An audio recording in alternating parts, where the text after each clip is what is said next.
Today,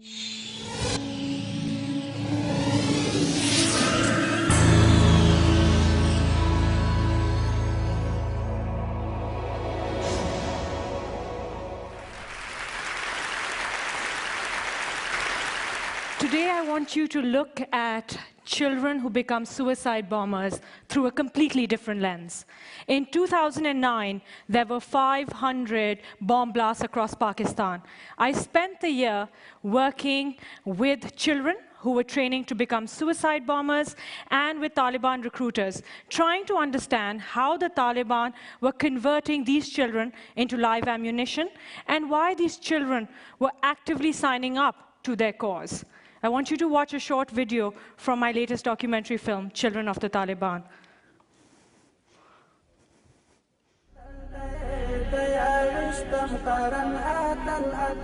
The Taliban now run their own schools. They target poor families and convince the parents to send their children. In return, they provide free food and shelter and sometimes pay the families a monthly stipend. We've obtained a propaganda video made by the Taliban. Young boys are taught justifications for suicide attacks and the execution of spies. I make contact with a child from Swat who studied in a madrasa like this. Hazrat Ali is from a poor farming family in Swat. He joined the Taliban a year ago when he was 13. Taliban किस तरह आपके इलाके में नौजवानों को दावत देते हैं लड़ने के लिए? जी दो अवल वर्तला से जुमात के सराव गाड़ी बे चराव गाड़ी से खबर वर्तो की बे दागे न पस तरबियत लेबूजी अलतब तरबियत के सादिस मादिस वर्तो हुई सादिस मादिस. He tells me the children are then given months of military training. Machine show Klashenko Zarkesh Wabal Laon Taki Ayo rocket launcher grenade bomb बस दा देर पर वो चीज़ इस्तेमाल हो तो काफ़ी होता पर मुंग पर काफ़ी इस्तेमाल हो बेद आगे न बाद चे द पिदाई द गाड़ी हमले चल ट्रेनिंग वो खाई. आप फिदाई हमला करना चाहते हैं? अल्लाह तौफीक राकुम बेवको. I, in my research, have seen that the Taliban have perfected the way in which they recruit and train children. And I think it's a 5-step process. Step 1 is that the Taliban prey on families that are large, that are poor, that live in rural areas.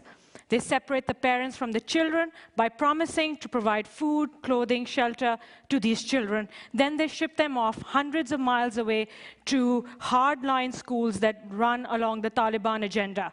Step 2, they teach the children the Quran, which is Islam's holiest book, in Arabic, a language these children do not understand and cannot speak. They rely very heavily on teachers who I have personally seen distort the message to these children as and when it suits their purpose too. These children are explicitly forbidden from reading newspapers, listening to radio, reading any books that the teachers do not prescribe them. If any child is found violating these rules, he is severely reprimanded. Effectively, the Taliban create a complete blackout of any other source of information for these children. Step 3, the Taliban want these children to hate the world that they currently live in. So they beat these children. I have seen it. They feed them twice a day dry bread and water. They rarely allow them to play games. They tell them that for 8 hours at a time, all they have to do is read the Quran. The children are virtual prisoners. They cannot leave. They cannot go home. Their parents are so poor, they have no resources to get them back. Step 4, the older members of the Taliban, the fighters, start talking to the younger boys about the glories of martyrdom. They talk to them about how, when they die, they will be received up with lakes of honey and milk, how there will be 72 virgins waiting for them in paradise, how there will be unlimited food, and how this glory is going to propel them to become heroes in their neighborhoods. Effectively, this is the brainwashing process that has begun. Step 5, I believe the Taliban have one of the most effective means of propaganda. Their videos that they use are intercut with photographs of men and women and children dying in Iraq, in Afghanistan, and in Pakistan. And the basic message is that the Western powers do not care about civilian deaths. So those people who live in areas and support governments that work with Western powers are fair game. That's why Pakistani civilians, over 6,000 of whom have been killed in the last 2 years alone, are fair game. Now these children are primed to become suicide bombers. They're ready to go out and fight because they've been told that this is effectively their only way to glorify Islam. I want you to watch another excerpt from the film. This boy is called Zainullah. He blew himself up, killing 6. This boy is called Sadiq.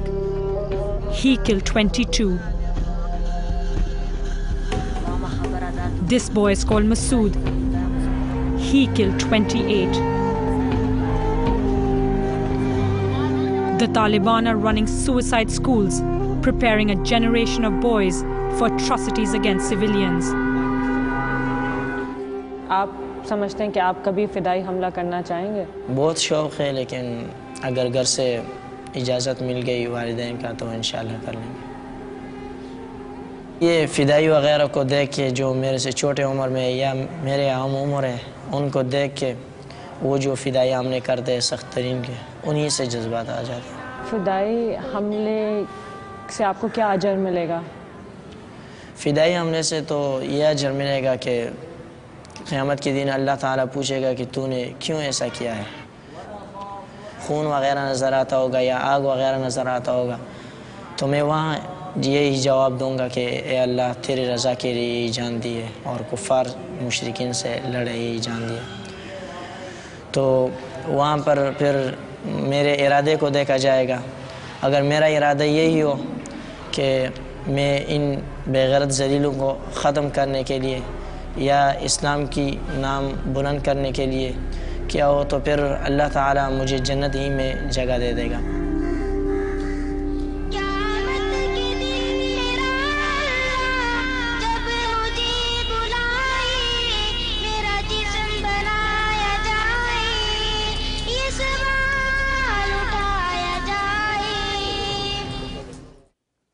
I leave you all with this thought. If you grew up in these circumstances, faced with these choices, would you choose to live in this world or in the glorious afterlife? As one Taliban recruiter told me, there will always be sacrificial lambs in this war. Thank you.